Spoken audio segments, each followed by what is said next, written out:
As we bring to the stage to examine shifting national policy, we bring to the stage Peggy Bailey, Executive Vice President for Policy and Program Development at the Center on Budget and Policy Priorities, and Donovan Duncan, Executive Vice President for Urban Strategies, Inc., as they join, once again, our moderator, John Simpkins. A warm round of applause, get them started.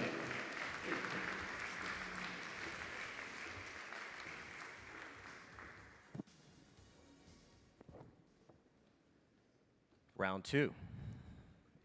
We go from local to national and pull back just a little bit and get some perspective from Peggy and Donovan about what they're seeing at the policy level, at the advocacy level, and at the programmatic level, because they're involved in some way or another in various aspects of that. And Peggy, I want to start with you. And thinking specifically about involving individuals in solutions. And what does a people-centered approach look like with respect to federal policymaking? Because having worked in the government, people don't always want people to be involved in policymaking. They kind of get in the way. How do you break through that? How do you encourage people to be involved in the policymaking process?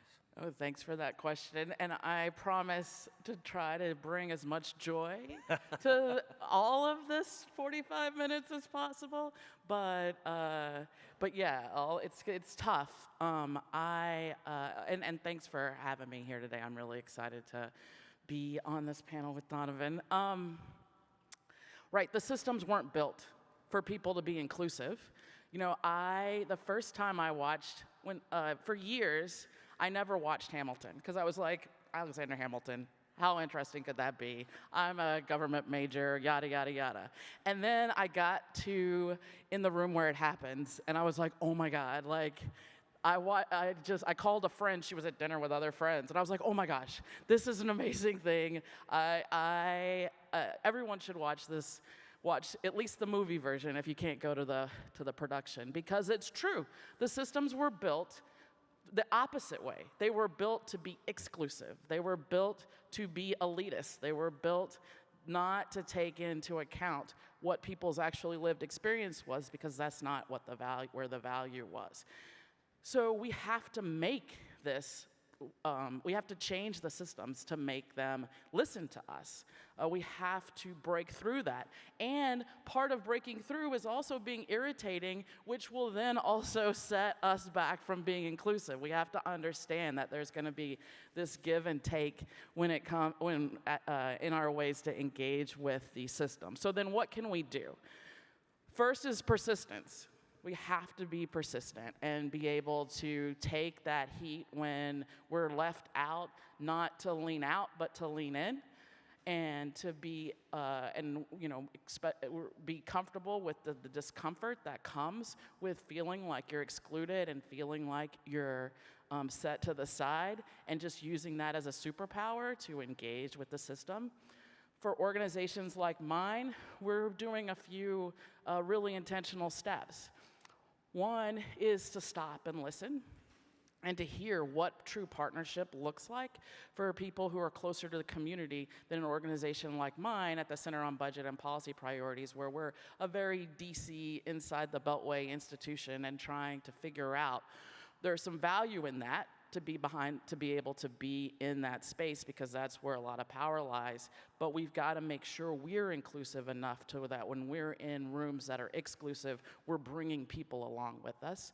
We ask funders for money specifically for this function, and specifically for us not to hold, but to be able to give, to be able to pay people for their time if that's what they need. And being really intentional about the fact that many people are not, when you're supported by an organization, you have that power.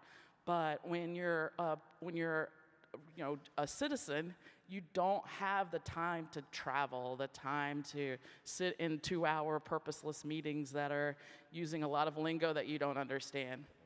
So then what can we do behind the scenes to also help people. So one of the key examples is we're part of the National Coalition for Housing Justice, and we have what we name as at-large members. They're not members with lived experience. They're not. We've decided to name them at-large members. They're members that we pay for their time. We have special learning sessions on the background if they want them to be able to learn the acronyms, learn the inside game of DC, those sorts of things. So it's just a lot of intentionality by these larger organizations to really be in community with people and not extractive of people, and then be and peer and truly be peers in the room. But as I started, the systems aren't built for this, so it's not easy.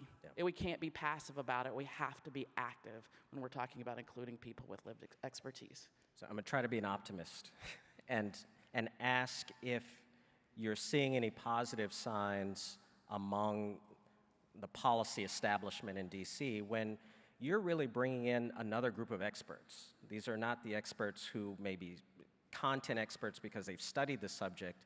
They may be experts because they've lived through these systems.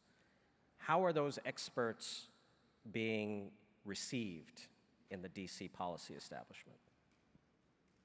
So I would break it up from a partisan standpoint, right? I don't know if what it looks like under a Republican administration and how that looks. But under this administration, I know that you can see signs of it. Yeah. And I would point to the tenants' rights pieces that have emerged under the Biden administration. Those aren't things that when I was in the beginning of my term in the Biden administration that were on our plate. And it was people with lived expertise that were persistent, and the organizations that they were a part of that really helped those of us who wanted to do those things be able to do those things. But again, it was persistence and organization, and also a few of the more powerful, say, housing organizations helping be a voice and bring that into the room. Thank you, thank you. Donovan, persistence and organization is key to the work that you do. And I know that you're always looking to implement place-based strategies. How do you do that in a way that achieves some impact that's not just economic impact, but economic impact that's informed by the community, that they actually want to realize? Sure. Thank you, John. Good morning. Good morning. Come on, we can do a little better than that. Good morning. Good morning. There we go. There you go. I just want to name, Justin told me he was singing, but I didn't know he was singing, right? I did not know he was going to do that. And it was just a pure moment of joy. It was. And I, want to follow that and say, thank you, Kresge, and in a lot of ways, my partner in the fight for equity, Dr. Hatter, who has always been really good to my organization, and I am gratefully appreciative of that, and I am in the business of giving Black women their flowers. So let me just say that. And to follow that, place absolutely matters, right? If it didn't matter, we wouldn't be able to dictate life expectancy by zip codes, right?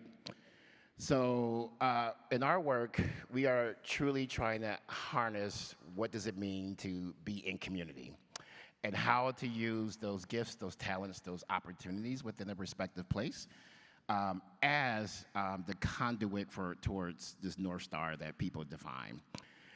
We do that in a very intentional way, like we try to build trust, and sometimes it's hard for all the things that Peggy named, right? We get a lot of doors slammed in our face because they say people come and tell us all the time that things are going to happen. They never do. And we say, well, what does it look like for those things to happen? Let's create a running list. Let's think about ways that we can engage. And then how will we know that folks, the communities, are better off? So we talk about housing production. We talk about the jobs related to housing production. We talk about the commercial real estate in a particular neighborhood. We talk about the ecosystem of community and the people who have called that place home for a number of years. And we talk about the idea that if you're not at the table, you're on the menu. So what does it look like for you to be at the table in a very authentic way? Our data suggests that we can go into a particular place that has between $5,000 and $10,000 of income. Within 3 years, that income is somewhere south of $30,000 to $40,000. Is still trailing the city's income, average income, or the county's average income, but there's more opportunity in that respective place, and we're trying to continue to bridge what does it look like to beat the city or the county. And we're investing in technology, we're investing in education, but more importantly, if you come to this respective place to do work, you have to invest in the agents who live there. So for all of us, if you're doing work in community and not investing in the agents that call that particular place home, you're doing everyone a disservice, because they have the folks who are closest to the problem are closest to the solution. Thank you. And Peggy, place-based systems change of the kind that Donovan just described often goes to die in federal government, because there's one agency you have to deal with, and then there's another agency you have to deal with. Navigating and breaking through those silos can be, in itself, frustrating enough to make people want to give up. How do you, or what are you doing to think about breaking down those ever-persistent barriers, just structural barriers within government that keep place-based initiatives from really gaining a foothold? So the number one thing that I've started to do is just name how stupid they are, the silos, right? Like that, if we're truly, and because part of my career comes out of healthcare in the early 2000s when we were talking about person-centered care. Person-centered care. Everything was person-centered care. And what does it look like now? Still not person-centered care, right? Because we don't actually think about the person. Yeah. We don't realize that and think about, I just think of those dolls or dog toys too, because I'm a dog mom with no kids, so that's who I am, is that you break apart, because that's what we're doing to people. And so trying to start there with, what are you doing to this person that you're having them have to go spend 2 days to go get health insurance, and then you're making them spend 3 weeks to navigate the Social Security system, and then you're making them do this, and just saying that, and you can see a light bulb go off in people's heads. The other thing that I notice a lot that we in DC do is we do a lot of protecting programs and not protecting the people who are receiving the resources. So I try to also show that difference. When we write something, if we're saying, Medicaid cuts, if we're only talking about Medicaid cuts and not talking about the harm to the people that they're doing, then we've made a mistake. So it's those sorts of things that truly every sentence that I try to think about, that I say or write, am I putting the people in the beginning of that sentence, or at least somewhere in that sentence, to think about how this is impacting them.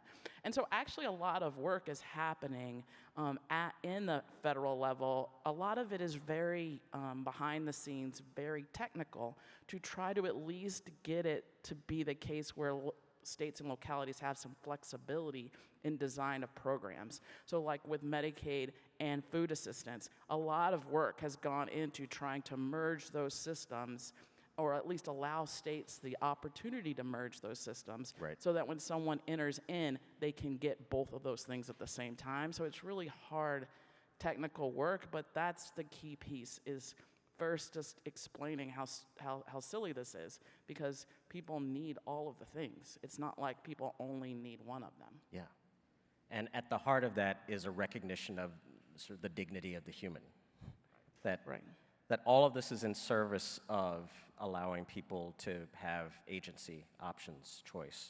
Right. I mean, you'll hear Donovan and I both use the word community a lot.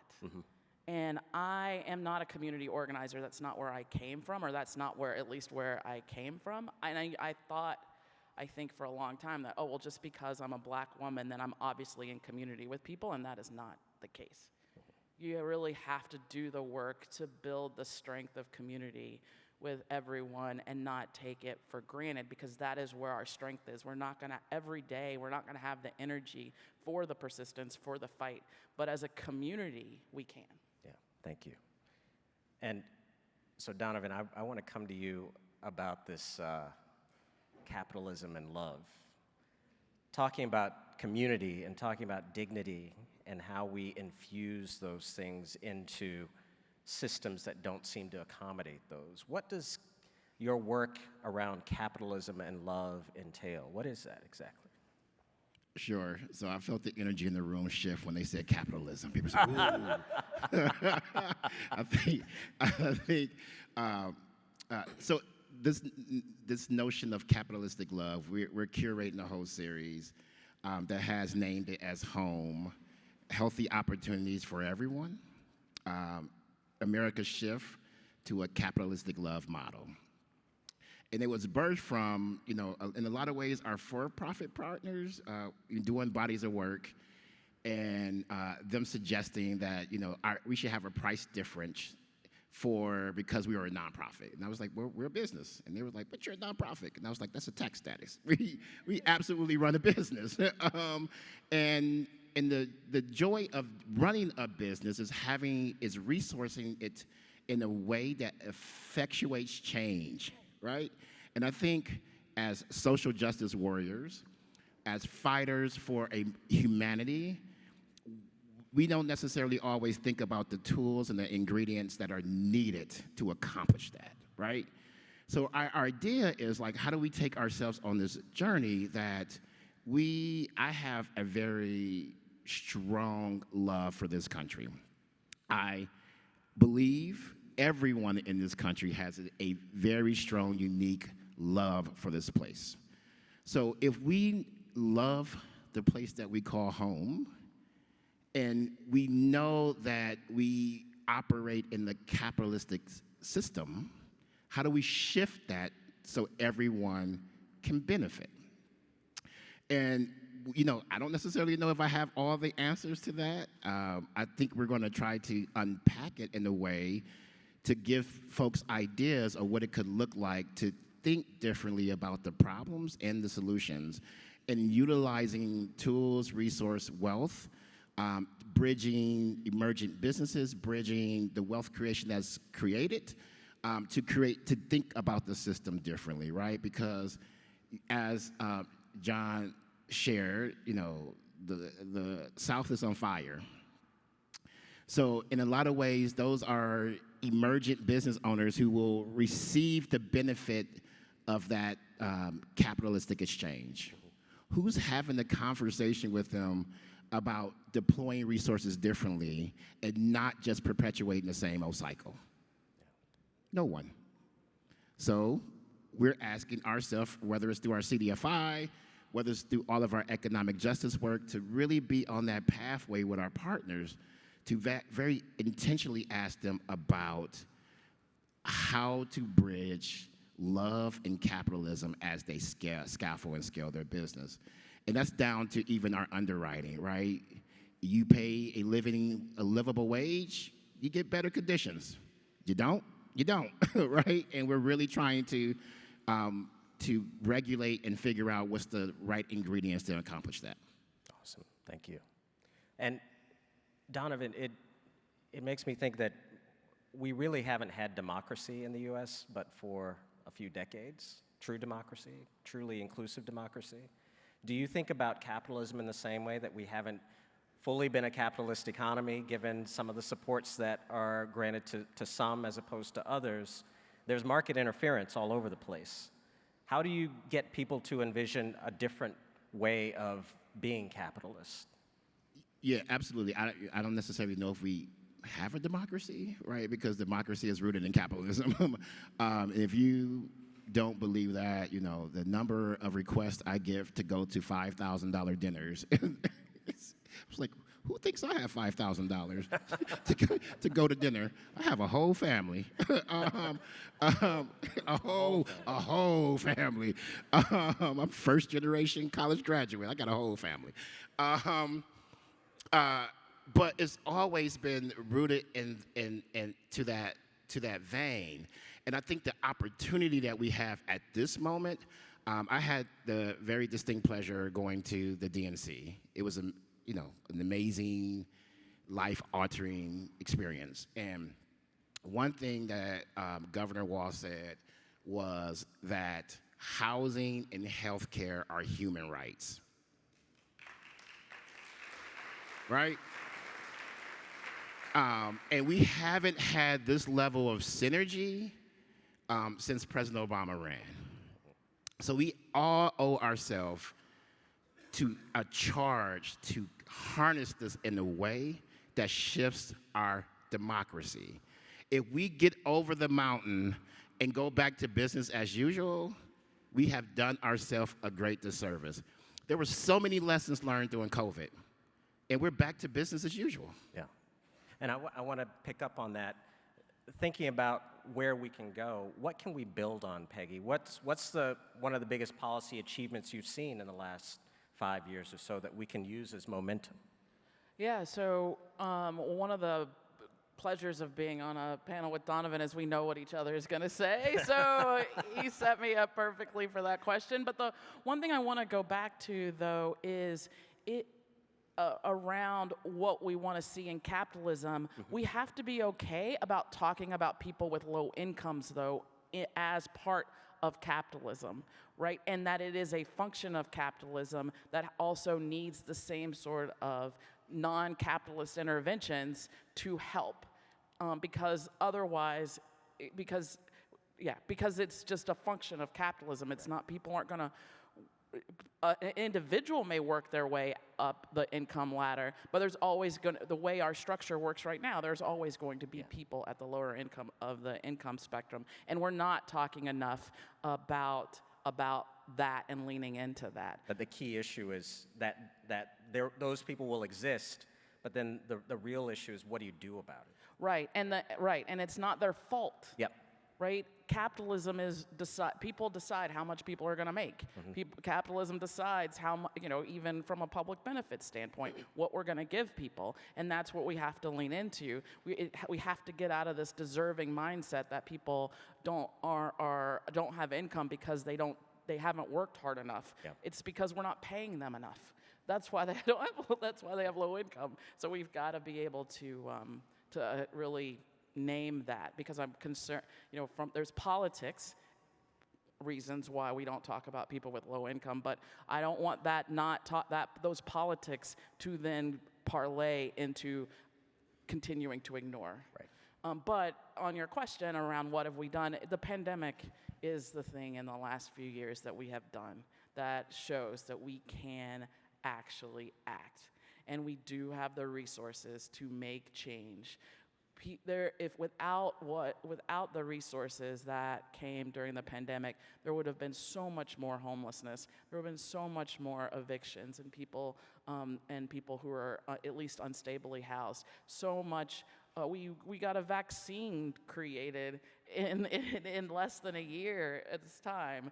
We just showed that we could really act when we thought that the threat was any one of us, and particularly white people, and it expanded, and we didn't stigmatize the impacts of COVID by and again creating a situation where it was only deserving people, although there was that out there as well. Whenever we talked about particularly black people dying, there was some deservingness that's still, and racism that then infiltrated that, which shows what we have to do and what we have to be able to overcome. Because even in something like that technically affected all of us, racism and discrimination showed up really quickly around who could get help and how.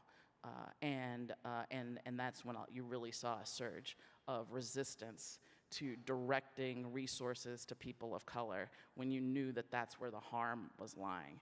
So that's what we have to overcome. But the pandemic resources showed that we know what to do, and we know that people need help. Thank you.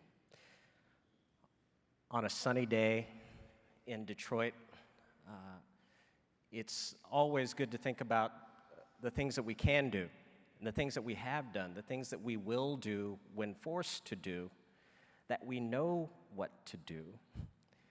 All of those are the seeds of joy, and they exist within us and the work that we do. I want to thank you, Donovan, and you, Peggy, for sharing what that looks like from a national perspective. And again, thank our opening singers for setting us off on this path of joy. Y'all, please help me give a warm round of applause to our panelists. Thank you. A warm round of applause. Give it up. John Simpkins, Peggy Bailey, Donovan Duncan,